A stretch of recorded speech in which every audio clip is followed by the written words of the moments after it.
Hi, I'm John Stevenson. We're going to be looking at Jesus raising the dead in our continuing survey of the life of Christ. John chapter 11, verse 1 starts off, "Now a certain man was sick, Lazarus of Bethany." Lazarus was a Hebrew name. Actually, it's a Greek rendition of that Hebrew name. We say Eliezer, and you shorten that to Lazarus. He was Lazarus of Bethany. Bethany is just over the hill from Jerusalem. And this was the village of Mary and her sister Martha. Now, they haven't been mentioned earlier. They're going to be seen in this passage, but perhaps John mentions them, well, first of all, because they're going to be seen in this passage, but also because they're seen in some of the other gospel accounts, and John suspects you might have read or heard of those as well. Now, here we are. Notice we're in Jerusalem. And Jericho would be way over 18 miles downhill. But as you crest the Mount of Olives, going east from Jerusalem, you come to this little town, and it is, even today, it's still a little town. It was even smaller back then, this little town known as Bethany. And it was Mary who anointed the Lord with ointment and wiped his feet. Now, we haven't read about that. That's going to be presented in the next chapter. But, like I said, John already assumes that maybe you've heard the story. And so he mentions it now.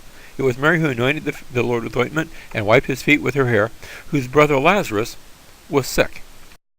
So the sisters sent word to him, saying, "Lord, behold, he whom you love is sick." You know, because Lazarus, because of this reference, he who you love, Martin Luther, for one, thought maybe that the writer of this fourth gospel was Lazarus himself. I don't think so, because Jesus loved a number of people, but one of the people that Jesus loved was this man Lazarus.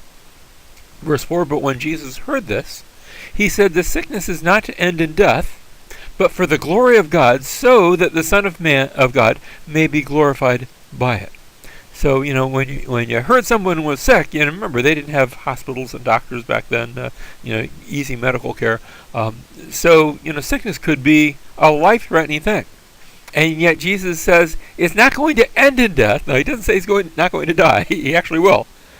But it won't end there.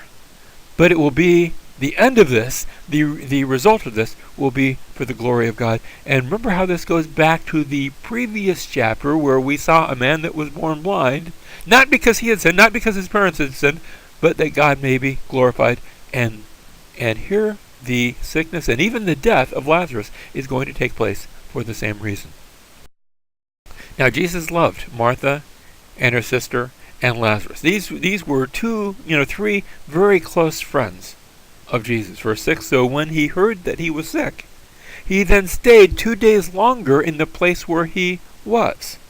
So instead of, I have a background in emergency response. I used to work in my younger years as an officer in the fire department, and we had medical units, and we had emergencies, and we would go code 3 to an emergency, and lights and sirens blazing. And especially when somebody was on the point of death, we'd go in a hurry. And here, Jesus, he's sick, and instead of going in a hurry, Jesus stays where he is for 2 days. Verse 7, "Then after this, he said to his disciples, 'Let us go to Judea,'" again, because Bethany is in Judea, so now Jesus takes the long journey back down to that area. "The disciples said to him, 'Rabbi, the Jews were just now seeking to stone you.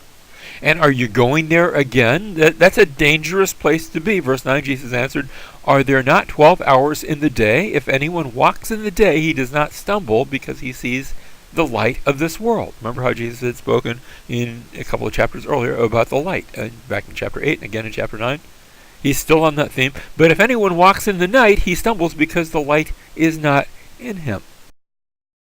This he said, and after that he said to them, "Our friend Lazarus has fallen asleep, but I go so that I may awaken him out of sleep." The disciples don't get that. The disciples said to him, "Lord, if he's fallen asleep, then that's good. He'll recover. Sleep is good for you. You heal by sleeping." Jesus had spoken of his death. He had used what we call a euphemism, speaking in a non-literal way. But they thought he was speaking of literal sleep. So Jesus said to them plainly, now he makes it really obvious, "Lazarus is dead. And I am glad for your sakes that I was not there, because if he was there, he would have healed him, but he wasn't there, so that you may believe. And this chapter takes place so the disciples may believe, but this chapter also takes place so that you, the hearer, the reader of this book, also believe. So Jesus says, but let us go to him. Therefore, Thomas, who was called Didymus. Now we're going to read more about Thomas when we get to chapter 20. Thomas, we're going to know him as Doubting Thomas. But here I see another side of Thomas, not so much doubt. Well, maybe there is a little bit of doubt, but I see the loyalty of Thomas. Thomas, who is called Didymus, the word Didymus actually means twin. I don't know who his twin was, but that was his nickname, said to his fellow disciples, let us also go, that we may die with him. Because Judea is a dangerous place. You go there, you might die, and if Jesus is going, then let's go die with him. Not much faith, but a lot of loyalty. John chapter 11 then. We start off as we are preparing for the miracle, and Jesus had been away. And when we get now to verse 17, we're going to see Jesus. He's going to arrive on scene, and he'll actually perform a miracle. He's going to, you know the story. He's going to raise Lazarus from the dead. That's what takes place in Bethany. And then the last part of the chapter, we will see the results of the miracle. The camera is going to shift to Jerusalem, and we will see there what the Jewish authorities make of that miracle and what they determine to do about it. So this scene is played out in 4 parts, although the 2 central parts are going to take place in Bethany. Well, here we are in Bethany. So when Jesus came, he found that he had already been in the tomb 4 days. That is Lazarus. He's died. And not only is he dead, he's dead and buried. He'd been in the tomb for 4 days. Now, you have to understand a little something about the Jewish customs. What they would do at this time in history, they would take somebody who had died, and they would put him in a tomb. If he was fairly well-to-do, it would be a cave that was cut off. If less so, maybe just a trench with a stone over him. But they would place him there, especially in the richer tombs, in a cave, and they would seal it up for about a year. And then after a year, they would go in. By this time, they didn't treat the body with preservatives or anything like that. The body would have decomposed, and they would gather up the bones and place them into an ossuary, one of these stone boxes.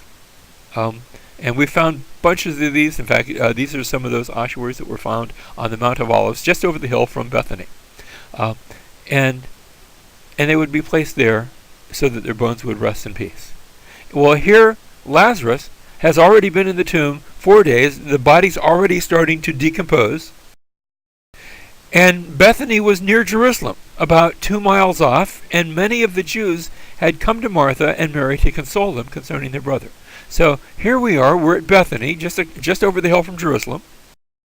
And Martha there, when she had heard that Jesus was coming, went to meet him, but Mary stayed at the house. So Jesus is on his way. The news reaches both of them that Jesus is arriving. Martha's always the movement one. She's always the proactive one. Remember how she was, we saw her earlier, preparing dinner while Mary was sitting at the feet of Jesus. Here Martha's going out to meet Jesus. And Mary, well, she's just staying in the house. And Martha then said to Jesus, Lord, if you had been here, if you had gotten here on time, if you had done what we call in the rescue world a code 3 response, my brother would not have died. But notice her faith goes beyond this. Verse 22, even now I know that whatever you ask of God, God will give you. Martha believes it's not too late. And in answer to her faith, Jesus said to her, your brother will rise again. And Martha said to him, I know that he will rise again in the resurrection on the last day. Martha has her theology correct. She knows there's a future resurrection, and one of these days, someday in the future, Lazarus would rise again. Jesus said to her, I am the resurrection. She was looking forward to a future resurrection. She's not wrong in that. But Jesus says, he points to the present. And he points to himself. And he says, I am the resurrection, and I am the life. And he who believes in me will live even if he does die. And everyone who lives and believes in me will never die. Do you believe this? Here's Jesus at the aftermath of a funeral. You wonder sometimes what Jesus would say at a funeral. And Jesus points to himself. He points to himself. He says, I am the resurrection and the life. And he who believes in me shall live. And he will live even if he dies. But notice the rest of these clauses, because they're given in parallel. We saw he shall live. And everyone who lives and believes in me, because that's a central part of approaching that life, everyone who lives and believes in me shall never die, because I'm the resurrection and the life. So we come full circle, pointing to him and pointing to the one who brings life, who brings eternal life.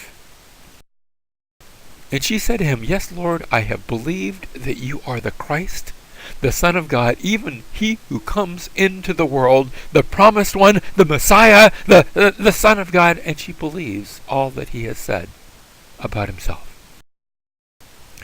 When she had said this, she went away and called Mary, her sister, saying secretly, it's interesting that she says it in secret, the teacher is here and is calling for you.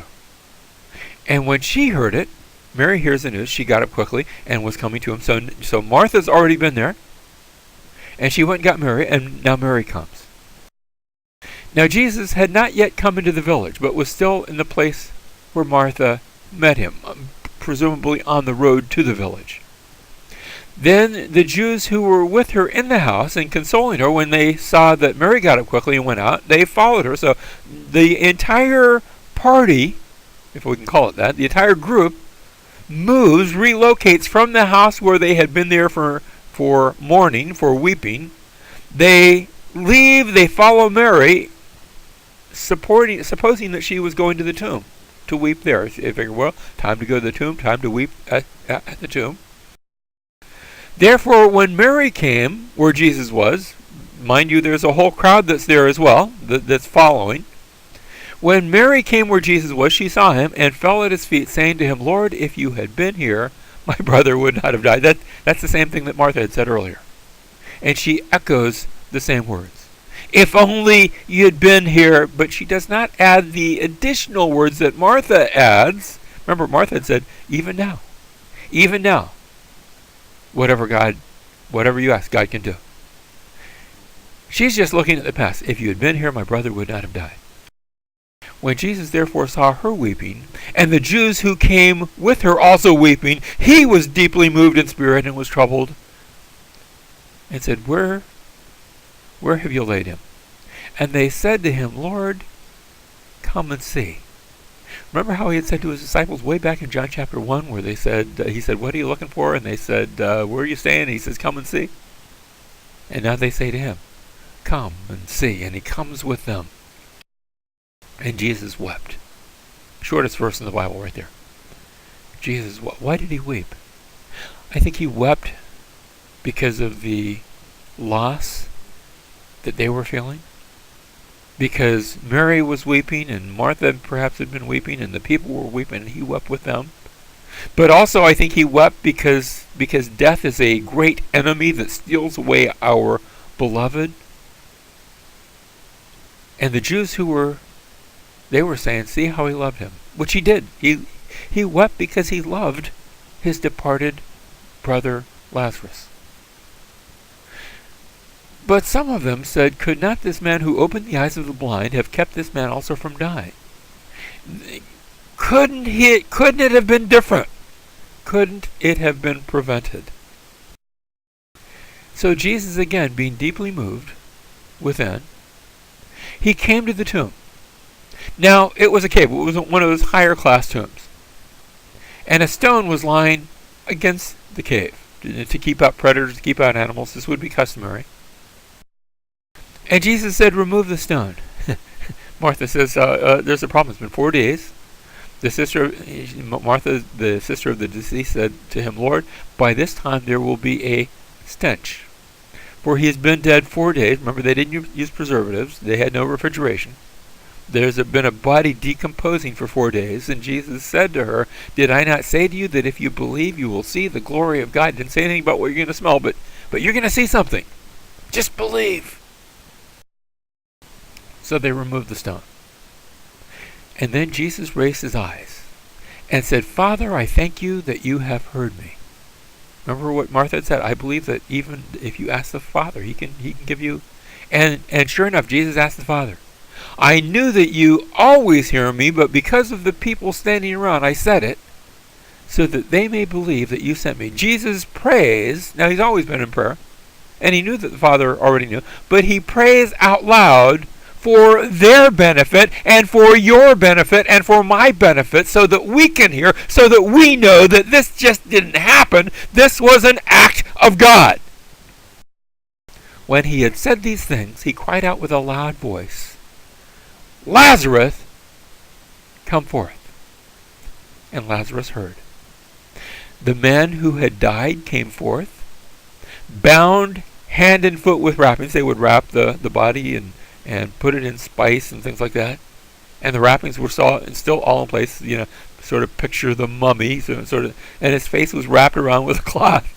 That had to be, if you're already wrapped, and Jesus said to them, unbind him and let him go. Get all those wrappings off of him. And they did that. Therefore, many of the Jews who came to Mary and saw what he had done believed in him. So the result of this was faith. But that was only one result. Verse 46 describes the other result. But some of them went to the Pharisees and told them the things which Jesus had done. And that's going to lead to the other result. Therefore, the chief priests and the Pharisees convened a council. And notice this council is made up of two groups, the chief priests and the Pharisees. And those are not groups that always talk nicely to each other. In fact, these are groups that very oftentimes were polarized on opposite sides of the theological fence. But here they get together and we're saying, what are we doing? For this man is performing many signs. It just is escalating. Verse 48, if we let him go on like this, all men will believe in him, and the Romans will come and take away both our place and our nation. There is a political issue that's bringing these two diverse groups together. They are worried what might be the Roman response. They are trying to do the politically correct thing, and the politically correct thing will be the spiritually wrong thing. But one of them, Caiaphas, who was high priest that year. Now, you're supposed to be high priest for life. But in the case of Caiaphas, what had happened is the Romans had told his father-in-law, you can't be priest anymore. So he had appointed one of his sons, and then another of his sons, then another of his sons. Finally, he'd run out of sons. Now he had gone to his son-in-law, Caiaphas, and it was Caiaphas' turn to be the high priest. And Caiaphas, the high priest that year, said to them, you know nothing at all, nor do you take into account that it is expedient for you that one man die for the people and the whole nation not perish. Caiaphas says, let's arrange a death, not of the whole nation, but just one man. That will be the politically correct thing to do. It's interesting that we have Caiaphas's ossuary. The ossuary, the bone box in which he eventually died. Now, he lived into his 60s. We know that both from Josephus, but also because the bones contained a man in his 60s. We could tell that. We have his ossuary. He eventually died just before the fall of Jerusalem. And he did not say this on his own initiative. Now, he thought he was saying this on his own initiative. He thinks he's just saying the politically correct thing. But being high priest that year, whether he realized it or not, he was prophesying. And he prophesied that Jesus was going to die for the nation. Do you see this? That sometimes somebody can prophesy, even though they're not from God, that God worked through him in his place, in the what do you call that? The position that he held, the position of high priest. God prophesies through him, even though he is against God. He's against Jesus. He prophesied that Jesus was going to die for the nation. And not for the nation only, but in order that he might also gather together into one the children of God who are scattered abroad. Jesus came to die not just for the nation of Israel, Jesus came to die for the world, to make them all one, to make one people, those who were scattered abroad. And his death was prophesied. Such a death, a substitutionary atonement, was prophesied by the high priest unwittingly. Caiaphas did not even realize the greater truth of his own words. And yet he inadvertently gives credence and prophecy to Jesus of Nazareth, the one who would die for us. So from that day on, they planned together to kill him. Therefore Jesus no longer continued to walk publicly among the Jews, but went away from there to the country near the wilderness, into a city called Ephraim. Now that's not Ephraim the tribe, that's a city by that name. And there he stayed with the disciples. And when he comes back, it will be coming back to Jerusalem to die.